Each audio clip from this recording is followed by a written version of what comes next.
Hi, everybody. This is Acyuta-bhava. That is my new name.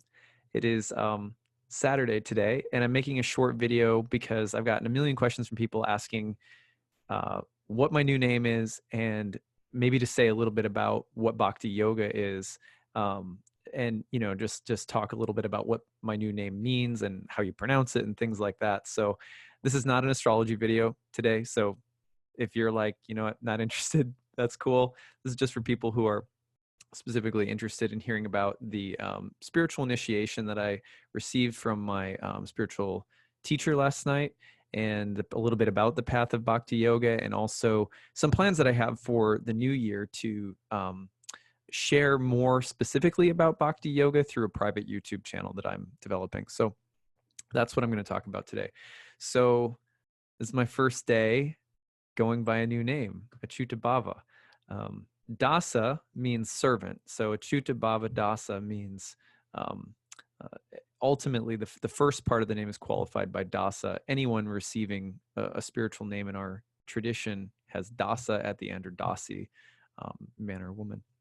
So Acyuta-bhava Dasa. Um, I I didn't even like I was tempted to think about different devotional names. Typically in our Bhakti Yoga tradition, your name will be similar to your birth name. So Adam starts with an A, Achyuta starts with an A. So typically the spiritual master, the guru, will give you a name that's sort of similar to your given name.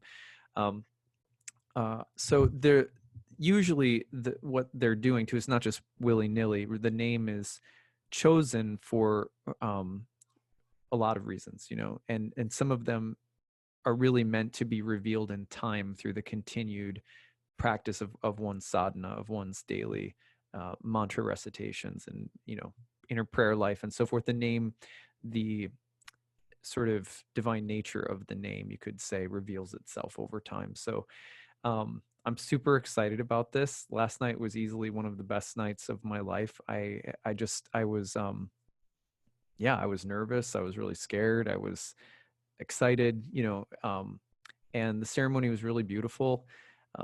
The ceremony consists in our lineage. I'm going to explain a little bit of it, but I should say, actually, before I dive into this, I should tell you all that this explanation is very limited, and I don't want this to become like a big treatise about Bhakti Yoga. I am developing a channel, a private YouTube channel, the password and content for which will be distributed through my daily newsletter. So, and the reason I'm doing that is not because I just want to pump up my newsletter. Uh, it's because I only want people accessing the material on Bhakti Yoga who are specifically interested in it, because it's very sacred to me. And even though I incorporate so much of my spirituality into my YouTube channel, as you probably know by listening to me regularly, that it's astrology meets spirituality. I mean, it's not just a forecast. Oftentimes I like to joke that they're like sermons from the stars, right? So that's the mood of my channel. Everybody knows that who likes or subscribes to my channel. But um, I don't want people. I try to keep things pretty ecumenical, meaning I recognize that there are a diversity of faith paths and people tuning in for different reasons. Some of them are opening more gradually to spiritual life than others. Some of the people who listen are filtering my spiritual talk and just looking for the astrology. So I want to try to keep the mainstream of my content more ecumenical, but I want a special place for people who say, I resonate with the spiritual path that you're on, and aside from the astrology, I'd like to know more about Bhakti Yoga and the theology, philosophy, practices, etc. Regardless of whether um, take to it yourself or not, even it doesn't matter to me so much. I mean, I'd love for people to find the essence of what bhakti gives people, which is amazing. It's a spiritual center, right? But there's many paths, so I try to be respectful. This YouTube channel in the new year will be geared towards Bhakti Yoga and the marriage of Bhakti Yoga with astrology. So it'll be specialized content that is there for people who are interested in that. I'm going to speak more freely, openly, and sort of directly about Bhakti Yoga, about Krishna, about Radha, about the Bhagavad Gita, the Bhagavad Purana, devotional life, chanting, mantra meditation, things like that. So if that's something that you're interested in, feel free to, if you go to my website, there's a pop-up that comes up to sign up for my newsletter. And on the homepage in the top right, I believe there's a subscribe to my newsletter button or box or something. I have a new website that's been in the works for a long time now, and it'll be coming out, should be coming out in the next month or two. It's just, it feels like it's taking forever, but my web developer has a lot of projects going at once. So we're just we're getting there. But in the new website, it'll be a lot easier to sign up. So you can sign up for my newsletter, and in January, that content will begin. So the first series that I'll do will probably be basic sort of theological and philosophical principles of bhakti, which are rooted in the Bhagavad Gita, as well as the Bhagavad Purana. Those are the sort of two sacred texts. There's many, but those are sort of the two sacred texts in the Vedic tradition that the Bhakti Yoga tradition follows. So okay, so that's, now I'll dive in and tell you a little bit about my name and Acyuta-bhava and what it means. So Acyuta-bhava, my spiritual master told me, and my spiritual teacher told me, comes from the first canto, the fifth chapter, the first canto of the Srimad Bhagavatam, which is a fantastic Purana, one of the 18 famous Puranic histories in India. The date of the Purana, it dates itself, very, very old, and is said to come from oral traditions before that. We see a proliferation of the collection of these stories in, I think, probably like the medieval period. But yeah, like you'll find that scholars have a really hard time dating Puranas in general, because they claim to be very old, and they come from oral tradition even prior to the dates that they claim. So, and of course, they're all said to be timeless transcendental wisdom as well. So there's a sense in which the date really doesn't matter, because they're all thought to come from, the stream of Vedic wisdom, which is coming from God according to the Vedic tradition. So at any rate, I don't want to get into that so much, but this verse comes from the Bhagavad Purana, the first canto, fifth chapter. And I'm going to try to read you the Sanskrit first, because every morning as a part of my practice, I chant a full chapter of the Bhagavad Gita in Sanskrit as just a way of developing my ability to chant Sanskrit and study the Sanskrit language. Not that I am any expert or anything, but anyway, so here's the 12th text. Naishkarmyam api Acyuta-bhava varjitam. Nasopate gyanam alam niranjanam. Kuta punya sasvad abhadram ishvare na charpitam karmayad api akaranam. And it means knowledge of self-realization, even though free from all material affinity, does not look well if devoid of a conception of the infallible God. What then is the use of fruitive activities which are naturally painful from the very beginning and transient by nature, if they are not utilized for the devotional service of the Lord? So that verse says a lot of different things. And Acyuta-bhava, bhava is like spiritual emotion. It's a simple way of putting it. It's spiritual emotion. And Acyuta is a name for Krishna. Arjuna calls Krishna Acyuta in the Bhagavad Gita, and it means infallible. Infallible as in makes no mistakes, and I think that's a central thing for those people who, have a conception of God or divinity, that divinity makes no mistakes. God makes no mistakes. In our tradition, we say Krishna makes no mistakes. Even growing up in the church, I remember hearing that a lot, and it was really important because sometimes we have a low self-esteem in life, and we think there's something really wrong with us, who we are as people. And, simple thing that I used to hear my mom and dad say when I was a kid in the church was, God doesn't make mistakes. You're loved, you're beautiful, you're a part of God. This is a God who doesn't make mistakes. We might make mistakes. We live in a world that features mistakes, but we serve a God who doesn't make mistakes. That's the idea behind this verse. And the Acyuta also means infallible, as in does not fall down.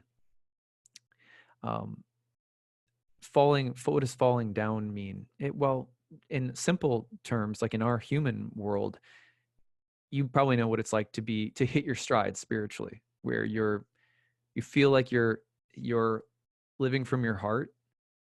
You're pliable, you're soft, you're receptive, but you're in your center, and you feel like you're in your zone, and you just feel like you're present and open to life.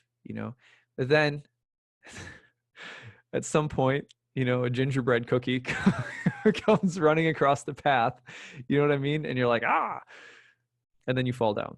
And this happens to us in very small ways all the time. And this world, in a sense, is said to be a fallen place, and we're said to be fallen souls throughout the Vedic tradition, the Upanishads, uh, the the entire philosophical tradition of yoga tells us that our association with the material energy, which is sometimes called Maya, and Maya means mercy, and is Maya itself, the cosmic material energy, is a teacher, and it's the distributor of mercy. It's like this material energy is not itself bad or fallen, because remember, Acyuta makes no mistakes. No, we're infallible. This is not ultimately an evil thing. But when we associate with the material energy, it covers us. It covers our spirit soul, you could say. And so the idea is that the Lord is never covered. The divinity is never covered by illusion or by the material energy. That ultimately the material energy, you could say, is a servant of the divine, of God. So Acyuta means the Lord who never falls down into the material energy. And we as spirit souls are even said in the Shastras to never actually touch material energy. But that because we hang out with it, because we get identified with it, that we get covered by it, we get diluted by it. And then its nature is to become this very wise, as my spiritual teacher says, cosmic sensitivity training or trainer. And it teaches us gradually that it's not enjoyable to be covered over by ignorance and illusion.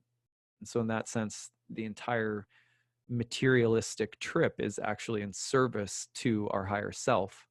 And this is also why in some ways Acyuta means infallible. There's no mistakes. So these are just some simple understandings that I have. Of course, I'm not, my teachers could say a lot more, but so we tend to make mistakes. But the point of serving Acyuta is, you could say, to serve the one who doesn't make mistakes and keep our hearts centered on love, emotional bhava, right? Spiritual, emotional connection to the Lord who makes no mistakes, to divinity that makes no mistakes. So, and the other thing that's really important in this verse is where it starts. So it says, knowledge of self-realization, even though free from all material affinity, does not look well if devoid of a conception of the infallible God. So some people think that spirituality, they'll pit spirituality against materiality. They'll be like, okay, there's the material energy and it's bad. And then there's the spiritual energy, and it's good. And so we develop sometimes a sense that in order to be spiritual, we have to be in control over the senses and over the material realm, so to speak, and that we have to sort of rise above it and be detached from it or renounce it. And this verse is saying that knowledge of self-realization, even though free from all material affinity, doesn't look good, doesn't look beautiful, basically, is the Sanskrit, if it is devoid of a conception of the infallible God. And not just the infallible God, but Acyuta-bhava means emotional connection to that God. So, and this is really important because sometimes you'll hear in spiritual life that we're supposed to get rid of our desires, that we're not supposed to have desires. And again, that we're supposed to renounce the world. But here what we're saying is that that kind of impersonal, detached spirituality doesn't look very good, and it's not very appealing because it cuts us off from our heart. And at the end of the day, in Bhakti Yoga, we believe that all spirit souls are eternal beings. We were never born and we will never die. And what's natural or endogenous, most natural or endogenous to the soul is our need to be connected in love to all beings, especially our source, which we think of as Krishna in this tradition. Krishna and Radha, but that's another story. We'll talk about that maybe in January. So we say that you can't, it's like, I've said this before, it's like a cell phone. It's always looking for a signal. You know, the soul is always looking for love, is naturally inclined to love and be loved. And so we can't stop looking for that. So any kind of spirituality that says, you know, the material world is like evil and you need to be detached from it and like stoic and perfectly zen or something like that, you know, no offense to zen obviously, but you know what I mean, just that kind of like detached stoic, I have no connection to this delusional energy in the world, that if that's all there is and there isn't also a heartfelt emotional connection to God, to divinity, it's not very beautiful. It's not very attractive. So that's what Acyuta-bhava means. It means the emotional and spiritual connection to the infallible Lord, the Lord who makes no mistakes. And when we think of the Lord in Bhakti Yoga, sometimes people have a tough time with that language, Lord or God, which I understand. It's sometimes there's some baggage in the past where, you know, certain kinds of religious experiences can be very wounding. And so some words can be difficult. The philosophical basis of bhakti comes from this concept called the Acyuta-bhava tattva, which means inconceivable and simultaneous oneness and difference. So in this tradition, we believe that we are not God, but we are also one with and a part of God at the exact same time. And that's an inconceivable paradox. It's often compared to two things. God is like the sun and we are the rays. You can't separate the rays from the sun. In that sense, we're one. But the rays are not the summation of the sun and are dependent upon the sun as their source. So similarly, this tradition of Vedic philosophy says we are part and parcel of God, just like sparks are to a fire. The spark is the same essence as the fire, but it comes from and emanates forth from the fire. The fire is its source. And ultimately, we have free will, and we are given the ability to go and experience ourselves having some of the same facilities that God does. We are creators. We can create our own reality. But that when we do that in association with Maya, with the illusory material energy that's very transient and fleeting, and we try to identify ourselves with it or seek happiness in it, we fall down, we make mistakes, we get covered over by illusion or ignorance. And that is said to be the source of avidya, or ignorance, not seeing clearly. And that's where we see so much of, that's the philosophical explanation for why there is so much suffering in the world and so much strife and contentiousness. And so Bhakti Yoga is the path of trying to reestablish, like uplink to the correct Wi-Fi signal that is the love of God. And that love of God is embodied in the relationship between Krishna and Radha, which is the kind of the divine masculine and feminine, or yin and yang, you could say, counterparts of God. And we are identified with Radha in a sense, where we are the yin, we are the servants, we are dependent upon the source, but in this infinite reciprocal dance with the source. And the point of bhakti is not to renounce worldly things, not to detach from worldly things, not to renounce emotions, not to renounce individuality. Like a lot of spiritual paths will want us to say, eventually you're going to give up the false illusion of being separate from God, and you're going to realize that you are God. And in our tradition, we say, in the Chinta Beta Beta Tattva, we say, no, it's a little different than that. It's you'll always be you. You'll never, ever, ever lose you and merge into some oneness. Even though there is a oneness, that oneness is realized through the needed or necessary separation of being an individual being. Just like my wife and I, or my friends, or my sister, or anyone can't really be deeply connected in love without there also being separation. So separation is not a bad thing that we're trying to solve by merging all separations into unity in bhakti. Instead, what we're trying to do is the separation becomes the fuel for love. When there is some sense of separateness, there is an impetus to love and to keep choosing love and returning to love. And progressively, that path is said to liberate one from bondage to the material energy, that the avidya, the ignorance that covers us. But the basic idea is that we don't lust or long for that liberation. Because it's not even liberation that we're longing for. That's when it starts to get impersonal again.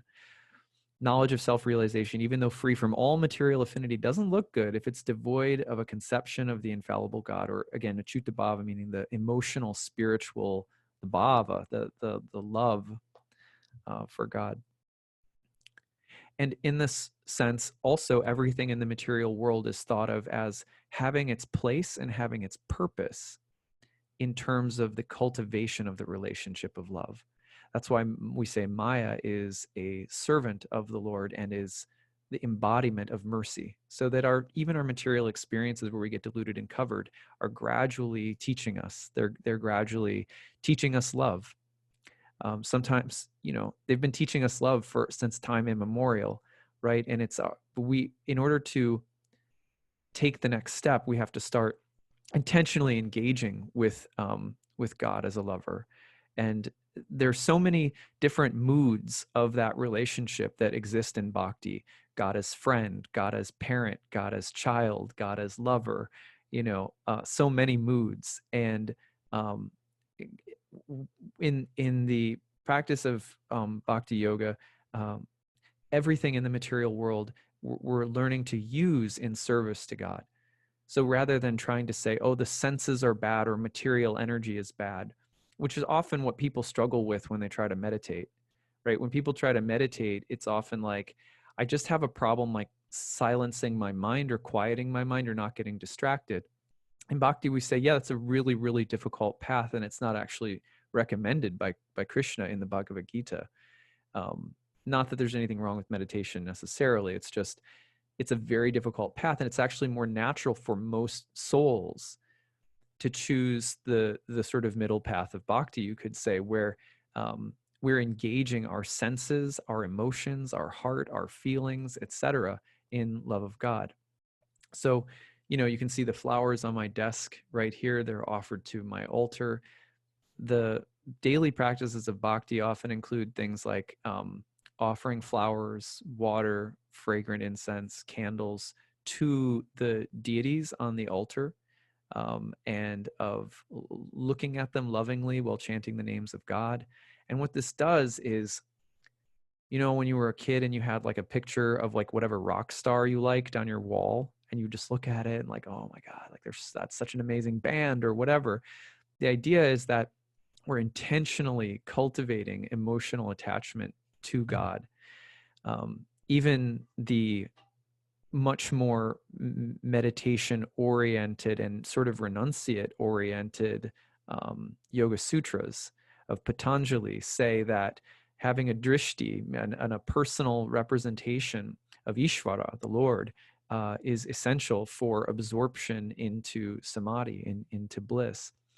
And so it's, some traditions will use such things as a part of their meditative focus. In bhakti, we're not saying it's just a focus, though. We're saying, just like in communion, where there's a belief that in the transubstantiation sort of miracle, symbolic but real way in which the wine and the bread become spiritualized in the sacrament of communion.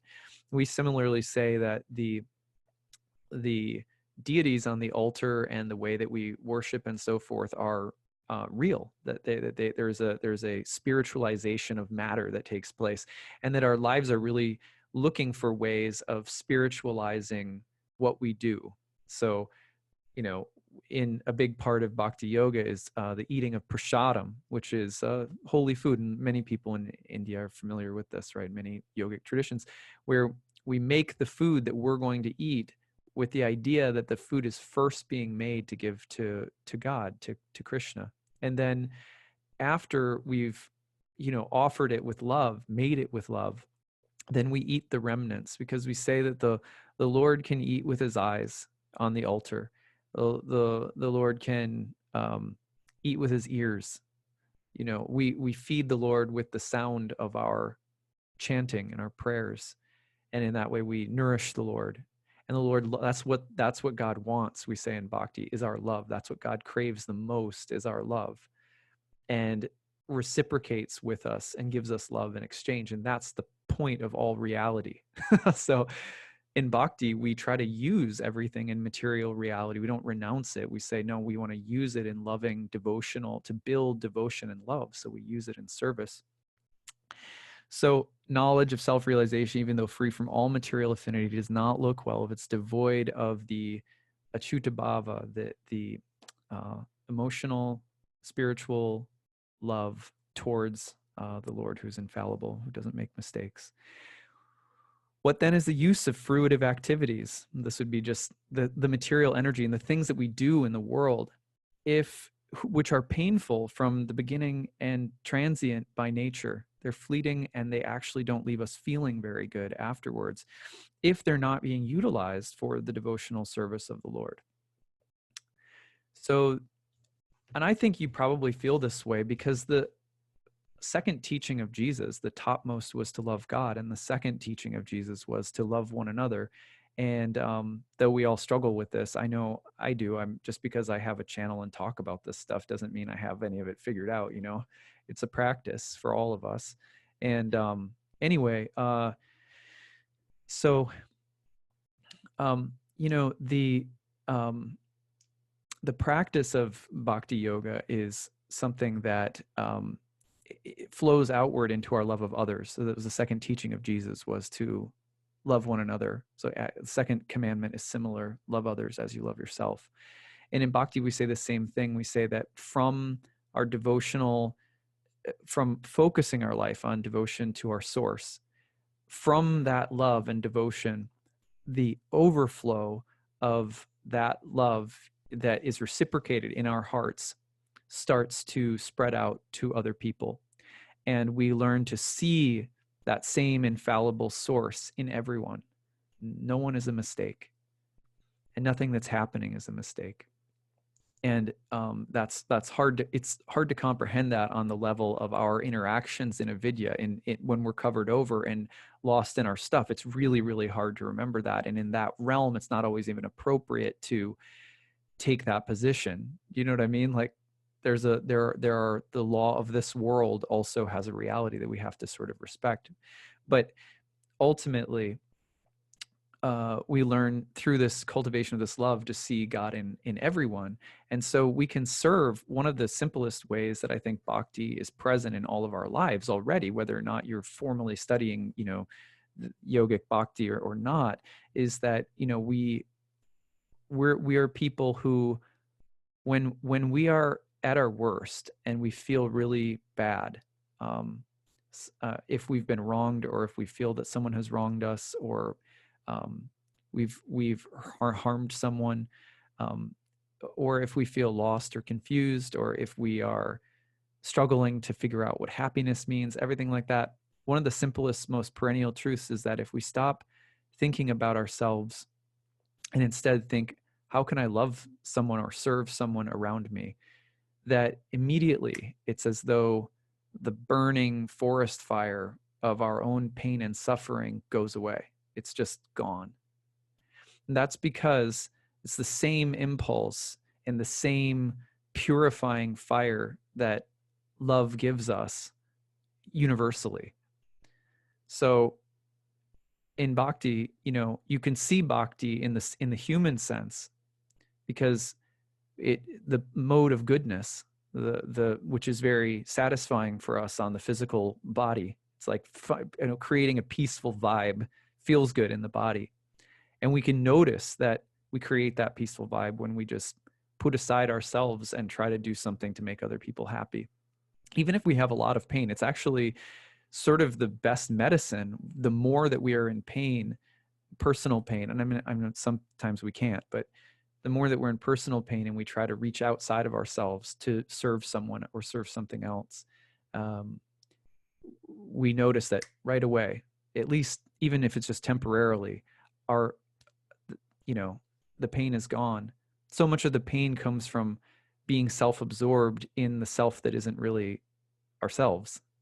And so learning to shift that with each other is very, very difficult. Shifting that with God is actually a lot easier, because with us, it's unlevel playing field, and we all have karmic entanglements with one another. And there's the complications of justice karmically in this world are very complicated. But with God, it's always really easy. And it's the easiest way to tune in when we're feeling stressed, when we're and when we're feeling pain. We can do something to help other people. We can also, in Bhakti Yoga, we say the best thing to do is to recite the names of God with emotion in our heart.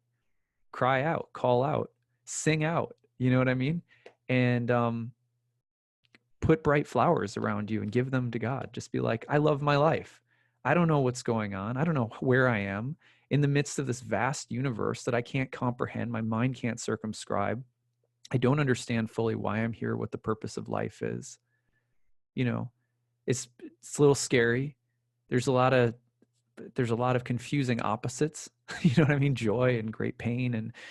And when we get overwhelmed, a lot of the times we think that if we just keep manipulating the Lego blocks around us, building and rebuilding and reconfiguring our possessions or our assets or our resources or our relationships or our job or our health or whatever, that's what'll bring us happiness. But in Bhakti, we say, yeah, that's just, that's only going to entangle us further. It's really just a lot easier to find something really beautiful that smells good, like some flowers, and just be like, hey, God, I have no idea where I am. I see so much beauty, and I need shelter, protection, guidance, help, love. Please love me and guide me. Just offer up some flowers. Offer something that you find that's beautiful. It could be the simplest thing. In the Bhagavad Gita, Krishna says, if you offer me a leaf or even a little bit of water or just a little bit of fruit, I will gladly accept it and reciprocate in your heart. So it's not like we have to be, wealthy or rich, or we can offer the simplest, most sincere things from the heart. And that's where bhakti starts. So, so that's the story I wanted to share today. A little bit about Bhakti Yoga. There's a lot more to say. I'm sure people may have questions about it. One thing that, like I said, I'll be starting a YouTube channel in January, dedicated to talking about Bhakti Yoga and teaching people how you can start a simple home Bhakti practice if that's something you're interested in. And I'll be reading some from the Gita and talking about the theology and stuff like that. I am no spiritual teacher or, I'm not claiming anything like that. The person that, as you, I'm sure can imagine, that the person that one is in public on a YouTube channel, because I grew up a preacher's kid, so I have some innate training around public speaking and, whatever. I have some entertainer showmanship qualities and intellectual background and all of that stuff. But I consider myself really bankrupt when it comes to authentic love of God. Like, I can say that I know that it's what I want. And I can say that I'm doing my best to follow the practices that for thousands of years have been practiced in order to awaken the fire of love in the heart for God.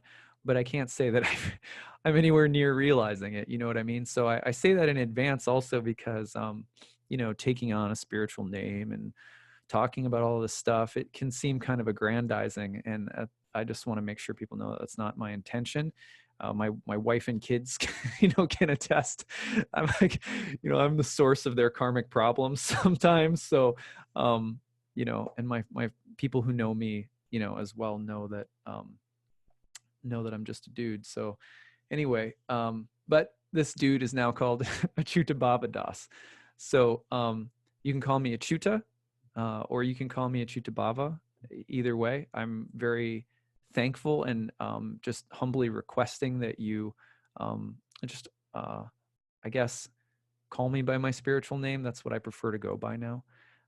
I will have certain things like probably for about a year or so, I'm going to keep having the name Adam Elenbaas around my given name so that people who are searching for me who already know my name, because I have some, you know, built up audience around my astrology work already. So I just, you know, I'll keep it around for a little bit, but I'll start going more, you know, sort of, it'll be a gradual transition over the year. But yeah. So thank you all for listening, and thank you all for your nice letters. When I mentioned in my newsletter yesterday that I was taking or receiving spiritual initiation, I just got so many really nice letters from people that were really, really encouraging. And that's really helpful because, you know, it all sounds really nice, but, you know, living life on the ground full of our own shortcomings and, you know, having to really work on the ground of our faith is not an easy thing. And I don't know if I can live up to this path, but my heart has taken me this far. So, oh, I remember there's one more thing. People were asking me what kinds of vows, because I said I was taking vows, what kind of vows come along with this. So the main vow is that we chant the Hare Krishna Maha Mantra 16 times per day, 16 rounds, which is 108 individual mantras on a full japa circle. And we do that 16 full times. So yeah, it's 1,600, 1,700 names of God that are recited every day. And that's the main practice, at least that many rounds per day. It takes about 90 minutes a day. And that's something I've been doing for years now already in preparation for initiation. The vows, regulatively, so that's the main thing, which it's a positive path. It's about connecting in the heart, and that's what we're really committing to. But there are some regulations as well that help you to keep your sort of environment around your practice as kind of clean as possible, you could say, pure as possible, so that the practice helps you to start awakening love in the heart for God. And those regulative principles have to do with no illicit sexual activities. So that's not to condemn sex. It's to say that it should be, you know, different teachers will vary on this, but, you know, committed, loving relationship of some kind. Another version of it will just be, you know, control your sexual energy. Sexual energy is, in yogic tradition, is very important that we not, because it's very diffusive, and our sexual energy is so empowering when it's part of a spiritual life, and it can be drained and diffused really easily. There are many paths who work very intentionally with sexual energy, and I'm not commenting on them at all. That's part of this path. So no intoxication, which includes things like caffeine, alcohol, just anything that can really cloud the senses or the mind, uppers or downers or whatever, unless there's obviously some very specific medical need. You know, it wouldn't take any kind of drug. No gambling, seems obvious, but that can be extended to a lot of different things. And then we don't eat meat, fish, or eggs, stuff like that. So it's a vegetarian diet as well. So those are the principles that we sort of like the don't do these, because this is how we keep the space around the practice really clean. And then the do, which is more important, is the daily chanting. Along with that comes the importance of studying with your spiritual guru, following their teachings. And they're like, basically my teacher is a 50-year veteran monk. So just following, you know, his example, and many women who are also gurus and instructors in the tradition as well. And Shiksha gurus, who are like other local instructing gurus that I might have. And then also following sadhu sangha, hanging out with other saintly people who are trying to walk this path. And for us, that culminates in the congregational chanting of the holy names called kirtan. It means getting together and singing about God, similar to Christian worship services.